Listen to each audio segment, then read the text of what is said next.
Bonjour à tous, j'espère que vous allez bien.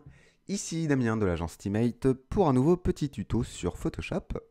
Alors aujourd'hui, je vais vous apprendre à insérer des éléments en couleur dans une image en noir et blanc.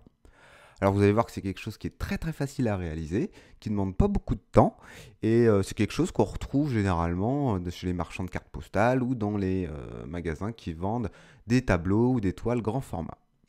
Alors pour commencer, on va ouvrir l'image source que vous trouverez en lien sur le site internet www.teammate.fr. Une fois que vous avez ouvert cette image, alors on va appuyer sur CTRL A ou commande A pour la sélectionner.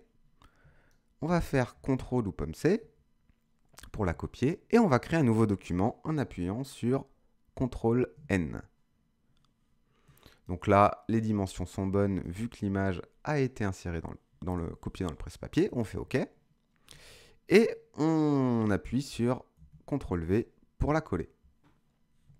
Alors cette image, on va la passer directement en noir et blanc en faisant fiche image mode niveau de gris. On peut aplatir, supprimer. Voilà.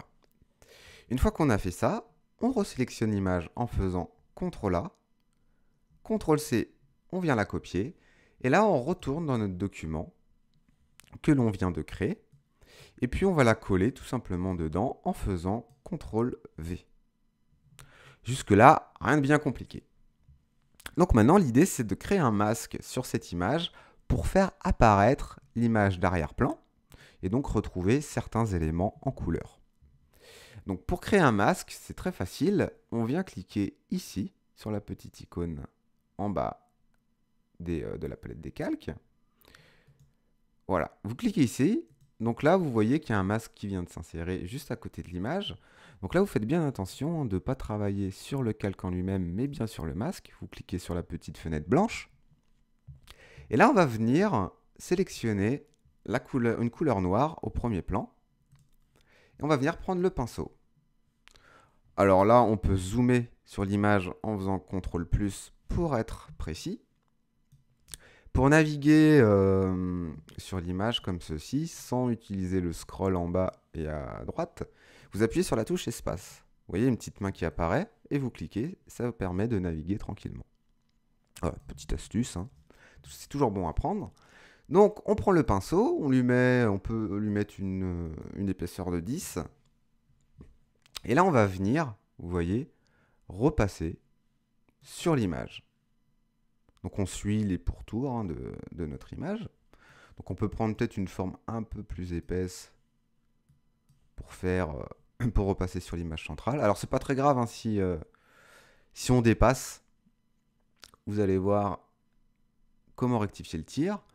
Donc là on est à peu près bon, mais on voit qu'on a dépassé un petit peu ici à gauche, un peu en haut, un peu ici à droite. Donc on va se remettre en blanc, en couleur de premier plan. Là on va baisser un petit peu l'épaisseur du pinceau. On peut se remettre à 10. Et on va repasser sur les zones où on a dépassé. Vous voyez, comme par magie, ces zones disparaissent. Donc en gros, le principe du masque, c'est dès qu'on applique une couleur noire sur ce masque, eh bien ça laisse apparaître la transparence. Et là, la transparence, c'est quoi? C'est l'image qu'il y a en arrière-plan. Donc là, on peut repasser un petit peu ici. Pour être un peu plus précis, on peut baisser un peu la forme à 5 pixels. Et repasser, se remettre en blanc et repasser en premier. On repasse sur les bords où on a dépassé. Voilà, ici. Un petit peu au sol, par exemple. Et voilà. Un petit peu en haut. On peut, ici, il y a une petite pétouille. On peut repasser dessus.